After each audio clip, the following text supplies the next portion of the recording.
श्री स्वामी समर्थ महाराज मित्रों, श्री विद्यापीठम में आप सभी साधकों का स्वागत है। श्री ललिता सहस्त्रनाम के अलग अलग शब्दों के अर्थ हम देखते हैं और उनका दिव्य जो गोपनीय ज्ञान है वो भी सुनते हैं। इसी लिंक में हम एक शब्द ले रहे हैं, वो पहले मैं श्लोक है आपको पढ़ के सुनाता हूँ। आप में से बहुत सारे लोग श्री ललिता सहस्त्रनाम सुनते होंगे तो ये शब्द आप जानते ही होंगे। कुलांगणा कुलांतस्था कौलिनी कुल योगिनी अकुला समयांतस्था समयाचार तत्परा। अब यहाँ पर कुलांगना कुलांतस्था कौलिनी कुल योगिनी ये चार शब्द है। उसके नीचे अकुला समयांतस्था समयाचार तत्परा। तो यहाँ पर तीन शब्द है। देवी को समयांतस्था भी कहा गया है और समयाचार तत्परा भी कहा गया है। ये 88वां श्लोक है और हम जो शब्द का अर्थ देखने जा रहे हैं वो है समयांतस्था। ये समयांतस्था और समयाचार तत्परा ये दोनों शब्द एक दूसरे को जोड़कर है। तो समयांतस्था का अर्थ क्या है, समयाचार तत्परा का अर्थ क्या है, ये देखेंगे। तो मित्रों समयाचार इस शब्द को लोग मतलब ऐसा समयाचार ये शब्द आदि शंकराचार्य ये हमारे ध्यान में आते हैं और आदि शंकराचार्य जी का अद्वैत वेदांत का शास्त्र ये हमारे ध्यान में आता है। और समयाचार तो लोगों को समयाचार ऐसा लगता है कि मेडिटेशन में ध्यान में श्री विद्या या श्री यंत्र की कल्पना शरीर के ऊपर करके या 7 चक्रों के ऊपर श्री यंत्र की कल्पना करके पंचदशी मंत्र जो श्री विद्या का है उसका मानसिक जाप करना, इसको लोग कहते हैं समयाचार। और लोगों को यह भ्रम है कि आदि शंकराचार्य ने जो समयाचार कहा है श्री विद्या का वो मतलब कुंडलिनी के ऊपर चक्रों के ऊपर जो मंत्र चांटिंग किया है उसको ही लोग समयाचार कहते हैं। असल में ये समयाचार की विधि नहीं है मित्रों। जो चतुर्याग समाराध्या ये शब्द हमारे ललिता सहस्त्रनाम में भी आता है और चतुर्याग पद्धति आदि शंकराचार्य जी ने सौंदर्य लहरी में आनंद लहरी में भी लिखा हुआ है कि ये चतुर्याग समाराध्या मतलब क्या है। चतुर्याग का अर्थ होता है कि प्रथम बाह्य पूजन श्री यंत्र का, श्री विद्या। देखो ये जो काल है ना इसको पहले बाह्य जगत से पहले समझो, जिसने ये जगत निर्माण किया है। कल्पना नहीं करनी है। जब आप अपना बाह्य जगत समझेंगे, श्री यंत्र का बाह्य पूजन करेंगे और एक ताकत तैयार होगी, वो ताकत ऑटोमेटिकली आपका इनर इंजीनियरिंग जो है वो बढ़ाएगी। बाह्य पूजा होने के बाद आंतर पूजा होती है। आंतर पूजा होने के बाद क्रिया योग की ओर हम आगे बढ़ते हैं। फर्स्ट चतुर्याग में फर्स्ट है बाह्य पूजा, बाह्य पूजा सेकंड में कन्वर्ट होती है आंतर पूजा आगे बढ़कर रहो याग क्रिया योग में कन्वर्ट होती है और वही थर्ड क्रिया योग कन्वर्ट होता है जो है सूक्ष्म क्षमा। ये एक एक वर्ड का एक्सप्लेनेशन बहुत बड़ा है, हम इसमें नहीं देंगे। समयाचार मतलब ये चतुर्याग की दूसरी स्टेज है जिसे अंतर्याग कहते हैं। परंतु ये अंतर्याग कोई कुंडलिनी का मेडिटेशन नहीं है जो आजकल लोगों को शॉर्टकट वाला मेडिटेशन श्री विद्या का लगता है, उसी को ही दीक्षा समझते हैं। ये नहीं है। जैसे बहिर्याग श्री यंत्र का पूजन जो है ये कम से कम 2.5 से 3 घंटे का पूजन है श्री विद्या का, श्री यंत्र का। वही श्री यंत्र का पूजन हमारे शरीर के ऊपर कल्पना करके फिर श्री यंत्र का समानार्घ्य और विशेषार्घ्य मंडल का पूजन होता है। वही समानार्घ्य और विशेषार्घ्य मंडल हमारे 2 स्तनों के ऊपर कल्पना करके निर्माण करना होता है और फिर ललिता त्रिपुर सुंदरी को हमारे शरीर के सुधा सागर में उसको निर्माण करके उसका पूजन करना होता है। अब मित्रों सुधा सागर क्या होता है ये भी समझ के लेना पड़ता है। आपको लगेगा सागर मतलब समुद्र, पानी की कल्पना, वो एक सब्जेक्ट ही टोटल अलग है। हर एक शब्द का अपना एक बहुत बड़ा कंसेप्ट है। समानार्घ्य क्या है, विशेषार्घ्य क्या है। विशेषार्घ्य जब मंडल बनाया जाता है उसमें 99 कलाएं उतारी जाती है पंचामृत में और फलों का दुग्धाभिषेक होता है। तो यहां पर वो निर्माण किया जाता है समयाचार में और उससे शरीर के ऊपर श्री यंत्र का कल्पना करके श्री यंत्र में भूपुर की एक एक देवता कहा आती है, श्री यंत्र में अनंगा कुसुमा अनंगा देवी ये सारी देवताएं कहा आती है, देवी के अस्त्र शस्त्र कहा आते हैं। तो इन सब का पूजन किया जाता है। इवन 44 खंबे हैं श्री यंत्र के जो प्रमुख, उन खंभों का भी शरीर के ऊपर पूजन किया जाता है और इसकी आदत शरीर के ऊपर बाह्य पूजन से होती है। उतना शरीर हमारा पूजा करके करके हमारा खुद का शरीर जब ललिता की तरह बनेगा, हम आईने में हमको नहीं, हम आईने में ललिता को हमारी जगह देखेंगे और ये एग्जैक्टली होता है, तब उसको कहते हैं समयाचार आ गया है मित्रों। जो आजकल लोग समयाचार कर रहे हैं ना वो सब जो है मेडिटेशन की फालतू प्रक्रिया है। जो रियल मेडिटेशन श्री विद्या का नहीं है, रियल समयाचार नहीं है, ये शॉर्टकट वाला समयाचार सिखाते हैं जिसका कोई भी एक बेसिक उसका बैकग्राउंड ही नहीं है मित्रों, लोग समझ के ही नहीं लेते। गलत श्री विद्या के मेडिटेशन में अद्वैत श्री विद्या के नाम पर लोगों के साथ हजारों डॉलर्स लाखों रुपए की ठगी की जाती है, जिसमें दुनिया के कितने सारे हिंदू भारतीय ठग चुके हैं, 16-16 श्रीयंत्र घर में रख के ठग चुके हैं। तो मित्रों आपको समझ में आ गया समयाचार पद्धति एग्जैक्टली क्या होती है, और अभी इंडिया में ये कोई नहीं सिखाता, क्योंकि लोगों का जो श्रीयंत्र की और श्री विद्या की एग्जैक्ट श्री विद्या का जो दीक्षा या पूजन है वो रेयर लोगों को ही पता है, और रेयरेस्ट रेयर लोग जो है इसमें आते हैं। मतलब हमारे श्री विद्यापीठम में आपको बताता हूं, हर महीने अगर 200 फोन करते हैं तो 200 में से 2-4 लोग ही जो है वो श्री विद्या के फर्स्ट स्टेज को पहुंच जाते हैं, और उसने अगर ठीक से किया तो वो 2-3 साल बाद श्री यंत्र का प्रॉपर पूजन सीखेगा, और उसको वो आदत लगनी भी चाहिए। बहुत चीजें होती है, ये सारी चीजें हवा में बातें करके नहीं होता। आप हमारा वेबसाइट देख लीजिए, आपको वेबसाइट से समझ में आएगा।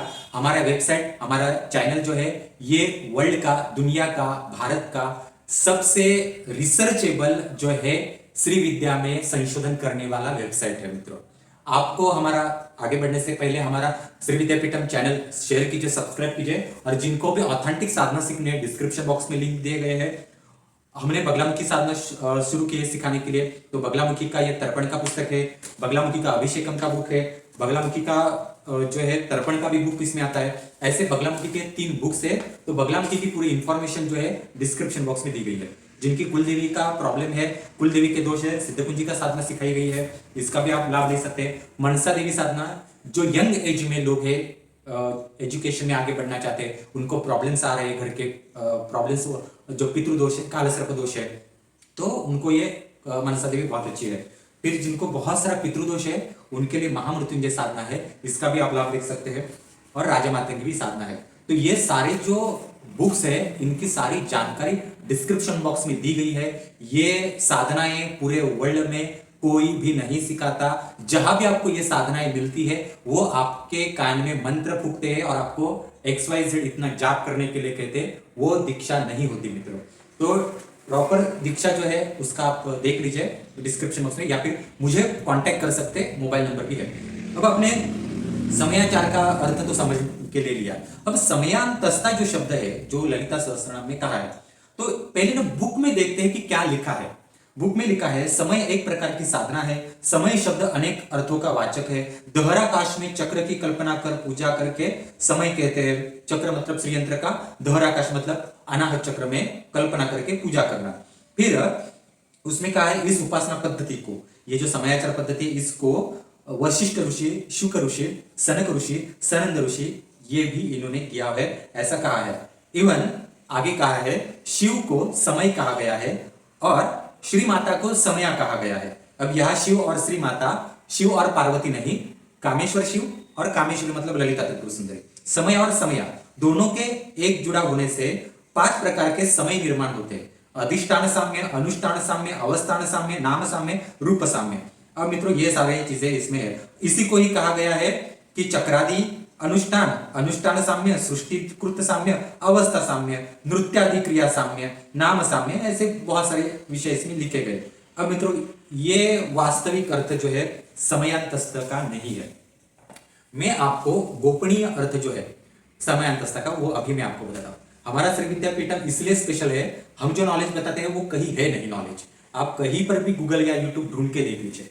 समयांतस्थ का पहले आपको ना समय इस शब्द का अर्थ बताओ। समय का जो अर्थ है ना, ये मतलब समय मतलब हम घड़ी देख रहे हैं, काल देख रहे हैं, ये इसका अर्थ है समय। समय में स म य इसका अर्थ हमें समझ के लेना पड़ेगा। स का अर्थ है समहुति, समहुति मतलब जिसने ये सब जगत निर्माण किया है वो स। म जिसने समहुति निर्माण किया है उस देवी का मातृत्व भाव स म। अब या समय में या शब्द का अर्थ है जिसने ये निर्माण किया है इस विश्व को संभालने के लिए, ये मतलब जिस देवी ने मातृत्व भाव से ये सब कुछ निर्माण किया है उस विश्व को संभालने के लिए उस देवी ने अपने शरीर को ही, अपने शक्ति को ही छोटी छोटी योगिनी शक्तियों में विभाजित कर दिया है। उन योगिनियों को या कहा गया है। तो आपको समझ में आ गया स म या, आप देख सकते हैं क्या है ये। समया जिसने संपूर्ण काल चक्र को निर्माण किया है, और अंतस्था अर्थात संपूर्ण कालचक्र के आखिरी बिंदु के ऊपर बैठकर कालचक्र के बाहर होकर कालचक्र को संभालती है, वो है जो ललिता त्रिपुर सुंदरी। अंतस्था यानी कालचक्र के बाहर बैठने वाला अंतिम बिंदु ललिता परमेश्वरी। इन दोनों को जुड़कर समयांतस्थ शब्द बनता है। इस अवस्था के कारण ललिता त्रिपुर सुंदरी को कहा है समयांशी। और यह अद्वैत श्री विद्या का मतलब श्री विद्या में जो अद्वैत शास्त्र है उसमें ललिता त्रिपुर सुंदरी का एक नाम है समयांशी। और समयांशी समयांतस्थ का यह अर्थ है। अब मित्रों और मैं अच्छी तरीके से समझाता हूं।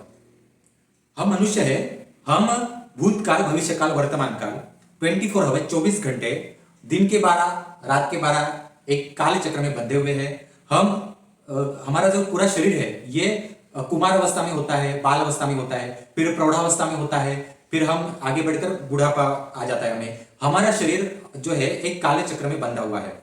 जैसे मनुष्य को एक काले चक्र है वैसे पेड़ पौधों का एक अलग काले चक्र चलता है। ये मनुष्य के साथ काले चक्र नहीं चलता। पेड़ पौधों का एक काले चक्र है, पेड़ पौधे एक समाज है उसका एक काले चक्र है, तथा पानी जो है पानी का एक काले चक्र है। पानी के अंदर जो वनस्पतियां है उनका एक काले चक्र है। पानी के अंदर जो मछलियां होती है उनका काले चक्र होता है। हवा में पशु पक्षी होते हैं, हमारे आसपास पशु पक्षी होते हैं, इनका काले चक्र होता है। मतलब क्या है, एक ललिता त्रिपुर सुंदरी ने यह ब्रह्मांड का एक काले चक्र बनाया है। उस काले चक्र में मनुष्य के साथ और भी अलग अलग काले चक्र चल रहे हैं। हाँ, जो सजीव सृष्टि है इनके छोटे मोटे काले चक्र चलते हैं। क्योंकि चींटी है, चींटी की आयु 1-2 महीने हो सकती है, हाथी की आयु 20-25 साल हो सकती है, और कछुए की आयु 300-400 साल भी हो सकती है। तो उनका काले चक्र है, उनकी इनकी जीवन पद्धति है। और इन काले चक्र के ऊपर होल्ड रखने के लिए वो समाज वो प्रजाति चलाने के लिए अलग अलग योगिनी शक्तियां, दैवीय शक्तियां, देवगण देवीगण कार्य करते हैं। ठीक है। अब एक बड़े काल चक्र में इतने सारे काले चक्र चलते हैं। काल में भी समय है, काल में भी काल है, और काल में भी काल है, काल में भी काल है, उसमें भी काल चलता है। इतना मतलब माइक्रोस्कोप में जो अमीबा वगैरह जो होते हैं कीटाणु जो हमें आंखों से नहीं दिखाई देते उनका भी काल होता है वहां पर। अब जैसे सजीवों का हमारा एक काल है वैसे प्रेत पिशाच किसी भी सजीव की मृत्यु होने के बाद, अगर एक पेड़ सजीव है उसका भी श्मशान होता है। एक पक्षी मरता है, पशु मरता है, तो मरने के बाद उसकी आत्मा भी कहाँ जाएगी, तो उसकी आत्मा का भी क्या होता है, वो भूत बनता है, प्रेत बनता है, पिशाच बनता है मनुष्य की तरह। तो वो जिस अवस्था में आत्मा जाती है उनका भी कालचक्र होता है। इंद्रादिगण देवी देवतागण छोटे मोटे हमारे मतलब आप अगर घर से बाहर निकल गए तो चौराहे के ऊपर आपको छोटी मोटी शक्तियां दिखेंगी, छोटे मोटे ग्राम देवत दिखाई देंगे, इनका भी कालचक्र होता है। तो एक बहुत बड़े कालचक्र में ऐसे छोटे मोटे कालचक्र होते हैं, एक बहुत बड़े समय चक्र में छोटे मोटे समय होते हैं। इन सब की जो प्रमुख है इसलिए इसको कहा गया है समयांतस्था, समय के बाहर रह के भी समय को नियंत्रित करने वाली। और हमारे ब्रह्मांड का एक जैसा समय है वैसे इन समय को युग कहा जाता है। आपको कहाँ पता है कि देखो पहले के जमाने के जो लोग थे ना उनकी हाइट 6 फीट 7-8 फीट थे, उनको खाने के लिए उतनी ताकत भी लगती थी। अभी इतने 1000 साल में हमारे मनुष्यों की हाइट देखिए, हमारी बॉडी देखिए किस प्रकार से है। तो ये सब चीजें कमजोर होती है। अब जैसे कभी कभी कहा जाता है कि जो त्रेता युग या द्वापर युग था उस समय धरती जो थी बहुत धीरे गति से घूमती थी। तो इसलिए आज का जो 24 घंटे का एक दिन है शायद उस समय 36 घंटे का एक दिन हो जाए, या 42 घंटे का एक दिन हो जाए। इतना स्लो समय उस समय चलता था। लोगों की आयु भी जो थी वो बहुत बड़ी थी। तो मित्रों जो कहा जाता है कि 5000 साल का सतयुग, 5000 साल का त्रेता युग, 5000 साल का कलयुग और द्वापर युग, ऐसा ये असली हकीकत नहीं है। हजारों साल का एक युग था। लोग जो है इसी नॉलेज का अभ्यास नहीं करते, जिसके कारण हिंदू धर्म में लोग जो है आध्यात्मिक जगत में आगे बढ़ नहीं रहे हैं। अब मित्रों जैसे इस ब्रह्मांड में एक युग है कालचक्र का, उसी देवी के बहुत सारे ब्रह्मांड है। तो अलग अलग ब्रह्मांडों में, कुछ ब्रह्मांडों में उस समय को नित्यायुग कहते हैं, कुछ ललिता के ब्रह्मांड है वहां पर भ्रांता युग कहते हैं, कुछ ब्रह्मांडों में तत्पुरा युग कहते हैं, कुछ में भृगया युग कहते हैं। तो ऐसे देवी के अलग अलग ब्रह्मांडों में अलग अलग युग चलते रहते हैं। और उस युग में जैसे हमारे युग में वर्तमान, भूतकाल, वर्तमान और भविष्यकाल, ये 3 युग है। शायद किसी ब्रह्मांड में 4 युग हो सकते हैं, 5 युग हो सकते हैं, और उसके साथ हमारे मनुष्य जिस प्रकार से बाल अवस्था, कुमार अवस्था, प्रौढ़ावस्था और बुढ़ापा, ऐसे 4 अवस्थाओं में जाता है, किसी दूसरे जगत में 5 या 7 अवस्थाओं में भी जा सकता है। ये जो अभ्यास है ये समय में आता है। काल चक्र का अभ्यास करना, काल का अभ्यास करना, इसको समयांतस्था कहा है। इसमें सब आते हैं, सिर्फ मनुष्य नहीं आता। ठीक है, तो मित्रों ये है समयांतस्था का समय अभ्यास। मित्रों इसका ये शब्द है।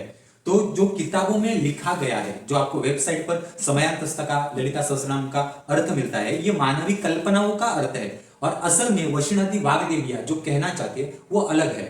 अब इसका व्याख्या और भी विस्तृत हो सकती है, पर इतना है। जिनको श्री विद्यापीठम का और गहरा नॉलेज चाहिए वो हमारा श्री विद्यापीठम ज्वाइन कर सकते हैं। डिस्क्रिप्शन बॉक्स में जाकर हमारे श्री विद्यापीठम के कोर्सेज को देख सकते हैं। एडवांस श्री विद्या एसेंशियल, कालीकुल श्री विद्या एसेंशियल हमारा ज्वाइन कर सकते हैं, और डीप रिसर्च किया हुआ नॉलेज आप देख सकते हैं मित्रों। तो मुझे भी कांटेक्ट कर सकते हैं मित्रों। धन्यवाद। हमारा यूट्यूब चैनल शेयर कीजिए, सब्सक्राइब कीजिए मित्रों। धन्यवाद।